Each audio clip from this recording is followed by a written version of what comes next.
Noor and the sad little tree. Little Noor loved her garden. One morning, she saw her favorite tree drooping sadly. Its leaves were turning yellow.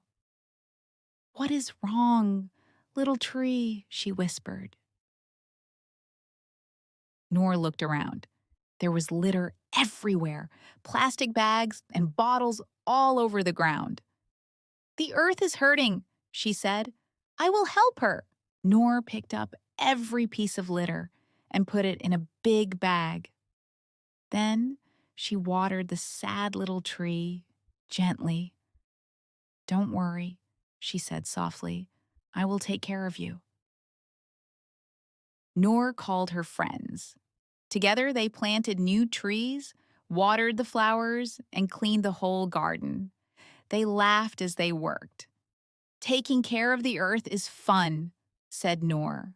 The next morning, Noor ran outside. She gasped. The little tree was tall and green again. The flowers were bright and beautiful.